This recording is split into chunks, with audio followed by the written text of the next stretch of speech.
श्री शिवाय नमस्तु भयम। दोस्तों, आप सभी लोग जानते हैं कि 27 सितंबर 2025 यानी शनिवार को पड़ रही है आश्विन माह की शारदीय नवरात्रि का पंचमी तिथि दिन। और दोस्तों, ये वह तिथि है जो आश्विन माह में पड़ने वाली सबसे बड़ी तिथि है, क्योंकि ये शनिवार के दिन पड़ने वाली है, शनिवार को पड़ रही है। और इसका बहुत ही बड़ा और विशेष महत्व होता है। अगर कभी भी मौका लग जाए और आश्विन माह की नवरात्रि को पड़ जाए तो आप लोगों को एक हरा नींबू वाला उपाय तो अवश्य ही करना चाहिए। इन दोनों का संयोग बहुत ही कम आता है। इसी के साथ में जी ने अपनी शिव पुराण कथा में बताया है कि इस दिन आपको एक एक हरा नींबू वाला उपाय तो आपको अवश्य ही करना चाहिए, क्योंकि ऐसा दिन पूरे साल में सिर्फ एक ही बार आता है। और दोस्तों, आप सभी लोग जानते हो कि शनिवार का अगर सबसे बड़ा कोई उपाय है तो वहां एक हरा नींबू वाला उपाय। तो दोस्तों, आश्विन माह की शनिवार नवरात्रि का पंचमी तिथि दिन आप लोगों को इस एक हरा नींबू वाला उपाय को जरूर करना है।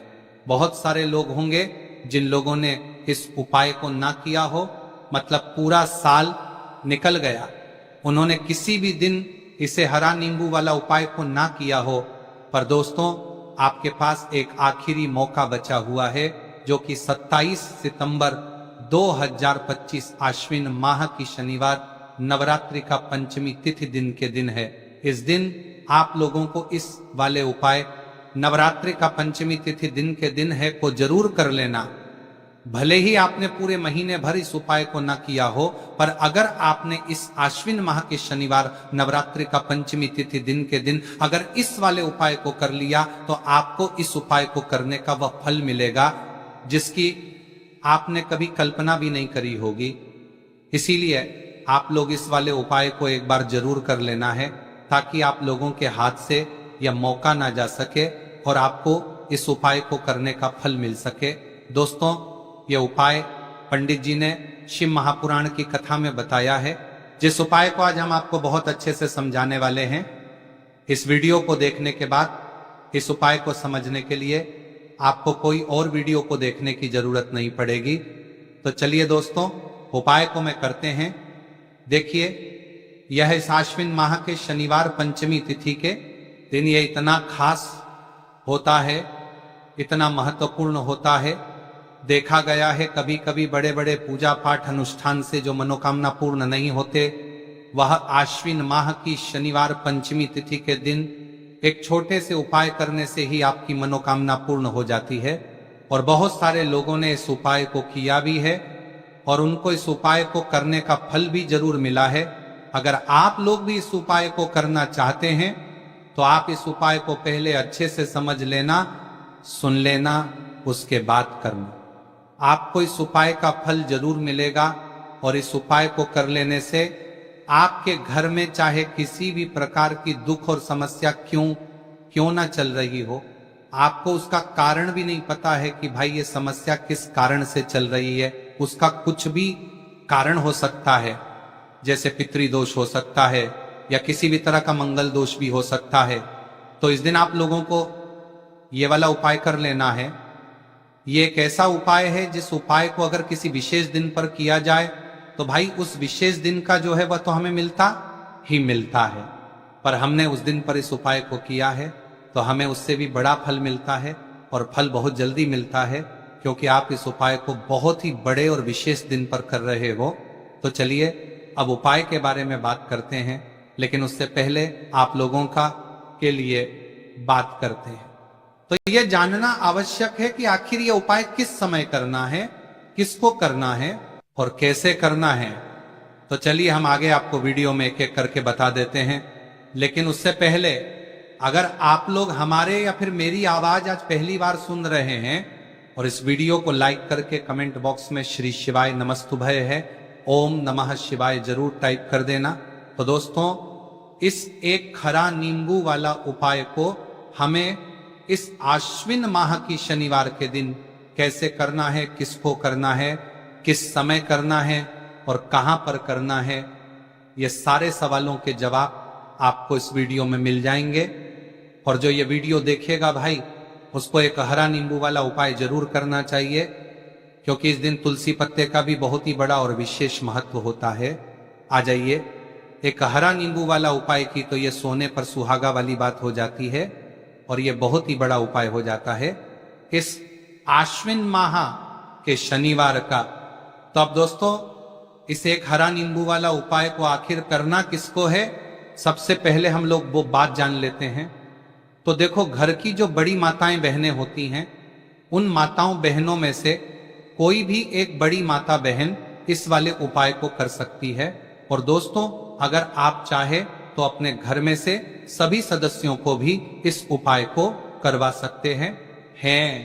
अगर किसी व्यक्ति की खुद की कोई मनोकामना है, खुद की कोई दुख और परेशानी है जो कि वह अपने लिए ही करना चाहता है, इस वाले उपाय को तो वह खुद अपने लिए भी कर सकता है।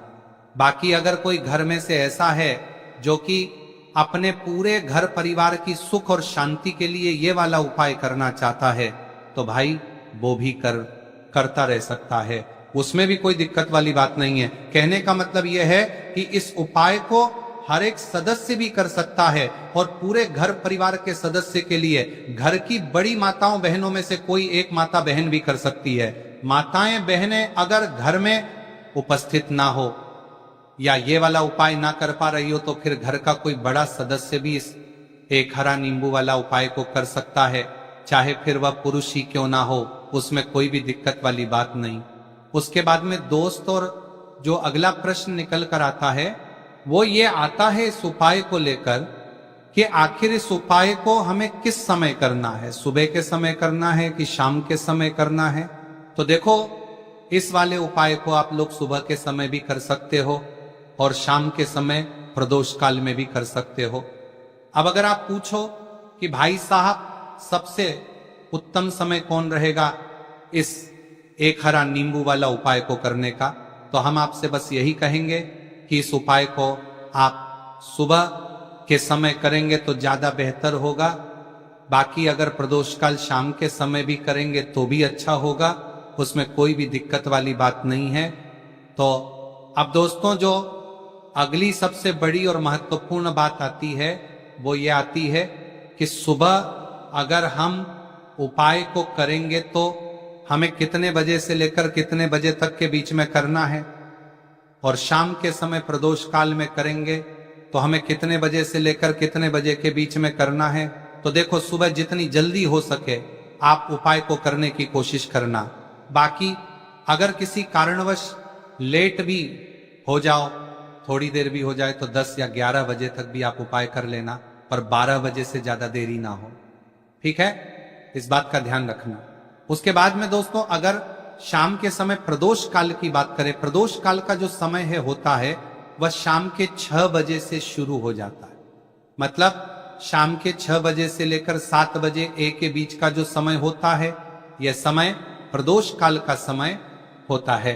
तो आप इस उपाय को 7 या 8 बजे के बीच में भी कर सकते हो। मतलब शाम के 6 बजे से रात 8 बजे के बीच में आप कभी भी इस वाले उपाय को कर सकते हो, उसमें कोई भी दिक्कत वाली बात नहीं है। तो देखो दोस्तों, सबसे पहला उपाय देखिए आपको क्या करना है। तो एक हरे नींबू से आप अपने जीवन से 1000 क्या लाख क्या करोड़ों शत्रुओं का भी सफाया कर सकते हैं, और कभी भी आपके शत्रु, आपके दुश्मन आपको पलट कर देखें ये भी नहीं। अगर आपने एक हरे नींबू से छोटा सा उपाय कर लिया, तो जो लोग अपने जीवन में शत्रुओं से, दुश्मनों से बहुत परेशान हो चुके हैं, या जिन लोगों के ऊपर शत्रु बहुत कुछ किया कराया करवा रहे हैं, तो ऐसा समझ लीजिए कि जो भी बंधनवार क्रियाएं आपके जो भी पृथ्वी पर प्रछंदात करती है, ऐसे आपके जो भी बंधनवार क्रियाएं, वो जो भी बंधनवार शत्रु ने करवा रखी होंगी, आपके दुश्मन ने करवा रखी होंगी, किसी भी तरह से अगर आपके दुश्मन आपको नुकसान करना चाहते हैं, आपको हानि पहुंचाना चाहते हैं, या किसी भी तरह से आपको परेशान कर रहे हैं, कोई भी दुख, कोई कष्ट आपको दे रहे हैं, किसी भी आपकी संपत्ति पर, आपके व्यापार पर, आपकी दुकान पर उनकी बुरी नजर है, कुछ हड़पने की कोशिश कर रहे हैं, तो समझ लीजिए कि एक हरा नींबू लेकर बहुत छोटा सा उपाय आप करेंगे और जो शत्रु आपको अपनी ताकत दिखा रहे हैं, आज आपको परेशान कर रहे हैं, उन शत्रुओं की सारी अकड़ निकल जाएगी। एक हरे नींबू के उपाय को अगर आप सही तरीके से कर लेते हैं तो देखिए, उपाय पूरा समझिए, सही से समझ के